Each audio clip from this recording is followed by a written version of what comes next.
Hello, welcome to another edition of Serving the Valley. I'm Roy Justice, your, kind of a tour guide through the next several minutes. On today's edition of Serving the Valley, instead of looking ahead like we do many times, we're going to take a look back in history, because that's what part of today's show is all about, the history in Cedar Falls. How are you going to do that, Roy, you may ask? Well, I'm glad you asked, because we are fortunate enough, less than a block from our very location in this studio, history is kept safe. And some of the people responsible for that have joined me right here in the studio. From the Cedar Falls Historical Society, very close to our studio, as I said. How was your trip, by the way? No delays getting here? No delays. But a nice walk, yes? And a brisk walk as well, this time of the year. Say hello to Diane Schubach and Carrie Elders, who has stepped into the role about, 3 years ago? As the executive director? 3 years in July, yes. And Diane, you have worn and still wear many hats. What do you do? Well, I'm the education coordinator, and I'm also the volunteer coordinator and the membership coordinator, and I think unofficially also the social media person. Okay. So I do lots of little things. Excellent. Okay, so that's part of being neighborly, and they are neighborly enough to drop by here for a little bit of a conversation as well. I was going to ask you what's new, and we'll get to some of what's new. A bit of history. A bit of history indeed is kept, as I said, safe in that neighborhood. They've also stepped up with the technology. If you haven't checked out their Facebook page, do that. Just go over to that. I use Google, you use whatever you want to get there. On that, I found 3 words I thought kind of put all together, and we're going to cover some of this. What do? They preserve, and they educate. And also there's celebration that takes place too. Now, keeping in mind what we've just been coming out of over the past year, some of that is going to be coming alive again. To keep heritage alive is what their responsibility is. As I said, checking the website will keep you up to date, because we're producing this particular program at this time and things change. Have you noticed that? Particularly over the past year, things have changed a lot. Sometimes we have to put things on hold, speaking of what's been taking place over the past year. But I was flabbergasted to hear about some of the collection and some of the staff needs that take place, including volunteers. So Diane, I'm going to come to you first. Okay. People are going to be watching this in the next several months, and they're going to say, that could be interesting, but if I volunteered, what would I do? And I don't know much about, who would train me? Take over. Well, I would be the trainer. Our biggest need for volunteers right now is hosting on the weekends so that we can keep our buildings open, especially during the summer when all 3 of our buildings, our Ice House, Schoolhouse, and the Victorian House museums are all open. So hosting is a primary need. Those shifts are all for now, because of COVID stuff, 1 to 4 on Saturday and Sunday afternoon, so it's just a 3-hour shift. Training takes about an hour, and you don't have to be an expert in Cedar Falls history in order to volunteer. We just need reliable people, people who are personable, friendly, and want to do something to give back to Cedar Falls. And that's the key, giving back. Yep. Giving back. And the person who would be volunteering is not necessarily there by themselves. So there's someone else to rely on for some of that information as well. Well, for hosting, they could bring a friend if they wanted to, but there would not be staff there on the weekends. Okay. But we'll make sure everybody's comfortable with what they're doing before they start hosting. We have other positions like working in the archives, which I think Julie pretty much has a good handle on right now, but during things that we have volunteer needs for during the week, there are staff on hand to help with their projects. Okay. We're going to talk about some new stuff we hope is going to be coming along in what's taking place as far as the calendar is concerned. But Carrie, I'm curious. A couple of years now as the executive director, prior to that, an internship here. How are things going for you? It's been a very fun and interesting few years. It's really fun to see everything that we have going on every day and all the changes that take place year to year. So history does not change, but what we look at in the future changes. And I assume every time you sit down for a group meeting, you talk about what's ahead because you got to be prepared for what's ahead. You weren't planning for what was ahead this past year.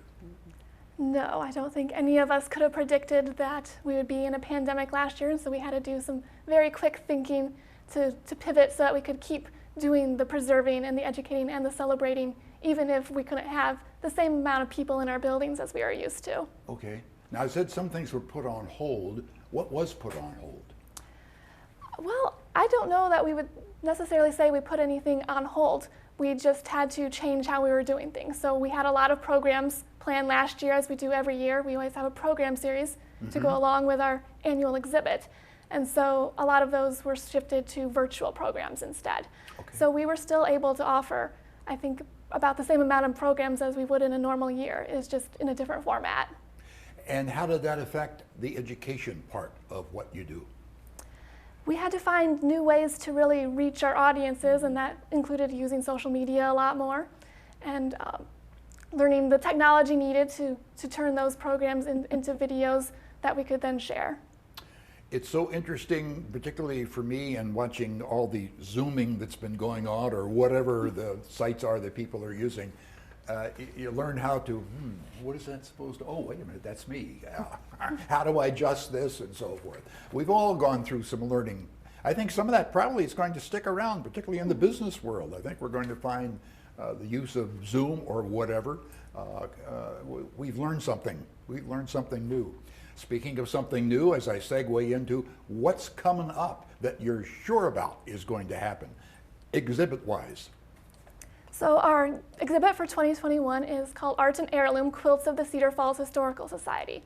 And so that exhibit is up now through December of 2021 and can be viewed at the Victorian Home in our gallery space there. And we have a full schedule of programs planned to go along with that. And for this year, we are sticking to the virtual format. So all of those will be online on Facebook and YouTube only. So they all have a set date when they're set to premiere, but then they will be available on Facebook and YouTube to view anytime after that. Okay.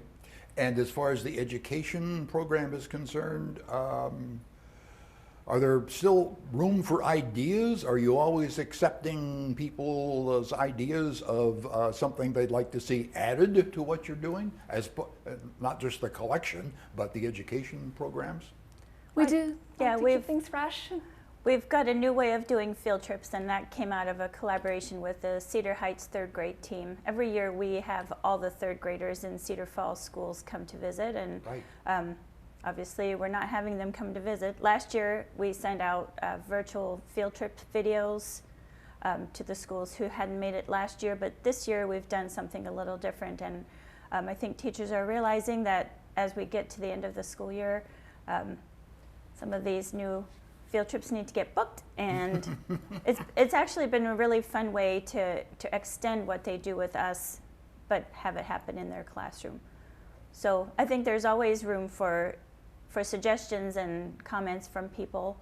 The more people we can reach, the bigger our audience, the better for everybody. As far as we're concerned, it helps us, and then it also educates people about the history of their hometown. So we'll take suggestions. The collection. Boy, is that collection a collection. In fact, there's so much in the collection of all about the history of this area. There's really no way to put it entirely on display in a 3-story building someplace.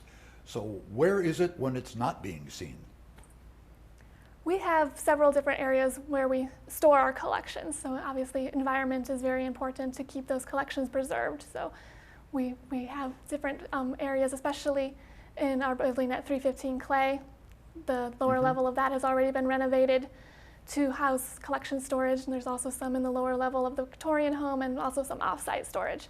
Because it is a very, very large collection, a lot larger than I think most people realize. And so we have to always be expanding and finding room to put those things. Gosh, I just saw in that there was an empty shelf someplace. There's Probably still room. not for long. I was going to say, there's still room, folks. But if someone's watching this and saying, I wonder if great-granddads might be of interest to, how would they, or who would they contact to have that assessed and looked at? That would be our collections manager, Julie Huffman-Klinkowitz. And so she is very familiar with everything in our collection, so she can tell you if it's something that fills in a gap that we don't have, or maybe it's something that we already have 10 of. And so we wouldn't want to bring another one of those in because space is an issue. Okay.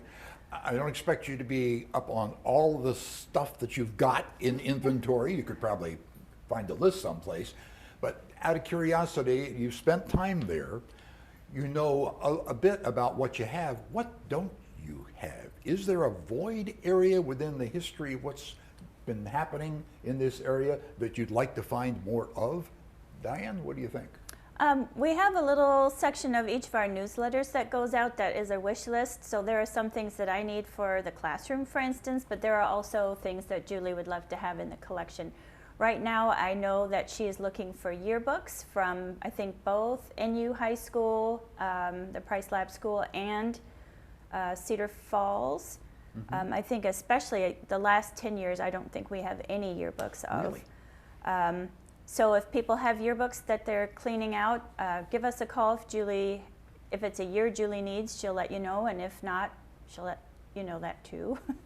I know she's also interested in vintage and antique toys. Again, it doesn't mean she'll take everything, but if you've got something special, especially if it has a connection to Cedar Falls, that's certainly worth giving her a call about. Well, since the last time we had representatives from the Historical Society here on our set, things have changed a little bit because there's some new stuff that was being worked on the last time.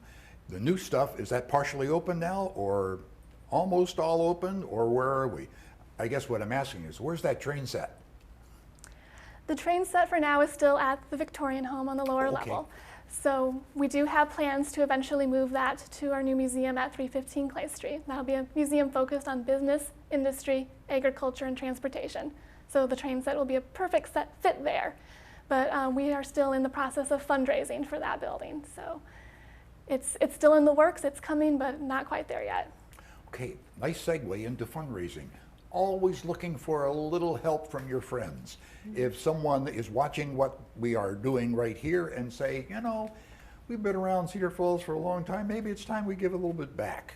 And a little bit could be a little bit or a big bit. And if you're interested in doing that, here's a little bit about what's happening in the recent past and what's going to fill up in some of these rooms you're watching.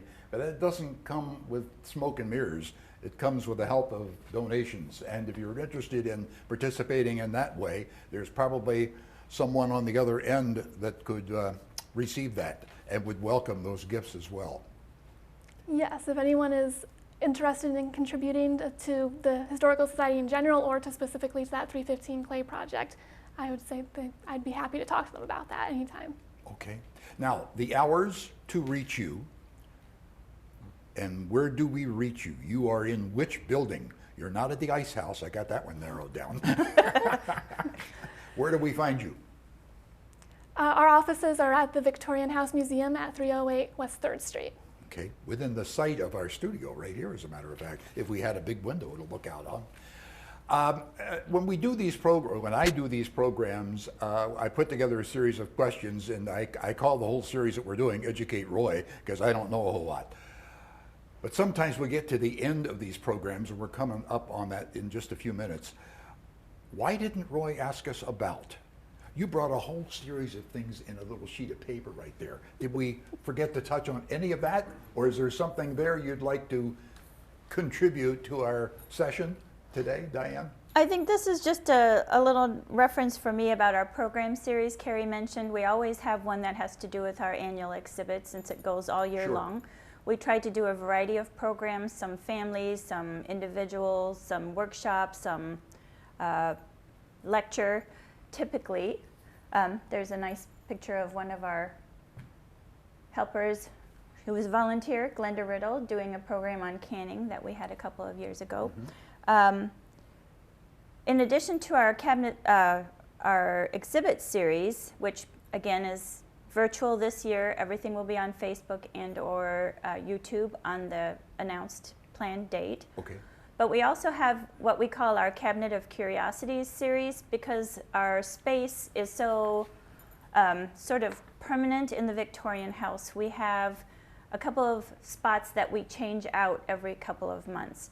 And those are usually actually a cabinet. And for instance, the program that Glenda was talking about just a little while ago had to do with our canning jars exhibit. That was a couple of summers ago.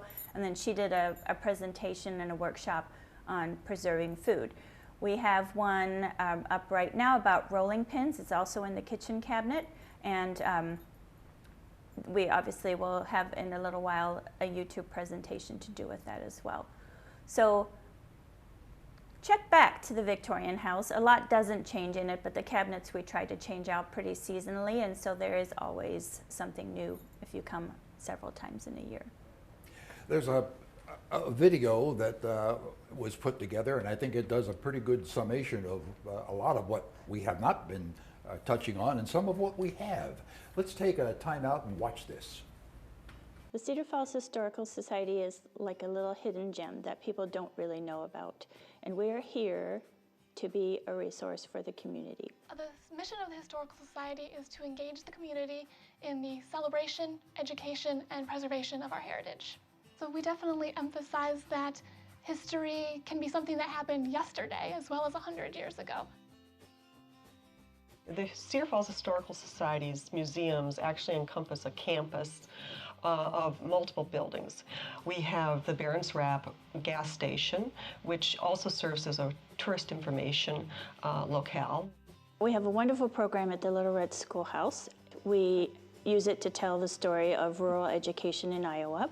Every summer we have either 5 or 6 sessions, a week long each, and kids in each session get to spend their half day learning what it was like to be a kid in a one-room school. The ice house is truly unique. As far as we can tell, it is the only ice house in the United States that is being used as a museum of the ice house industry. The main floor of the ice house tells that history of ice cutting on the Cedar River. The top balcony tells the story of the Cedar River in the area. The Victorian home was, they started to build it in 1862, and it's just a very nice example of an Italianate Victorian home. The Carriage House Museum is where we have our gallery and where our annual exhibit is. So the exhibit space, we have a rotating exhibit. It changes every year so that we can highlight a different part of Cedar Falls' history. And the classroom area allows us to do many different programs. When we set up our program series, I try really hard to make sure we've got something for kids, something for families, something for people who are interested in a lecture, something for people who are interested in a more hands-on workshop. The Historical Society is here to help us connect to the past, to show people what Cedar Falls was like as it was growing, to keep that history alive, because we can learn so much. We are also planning to build a new museum. It's at 315 Clay Street, which is just 2 doors down from the Victorian home. That museum will focus on business, industry, transportation, and agriculture in Cedar Falls. We have our website, which is cfhistory.org. We're also on Facebook and Twitter. You can always also just stop by here, the Victorian home. We're open Tuesday through Sunday, or give us a call. And so if you have a question of history that you want to explore more deeply on your own, we have that available as well. Well, there you are. Kind of summed up, didn't it? But there's something we haven't talked about yet, and as we are producing this, it's kind of news.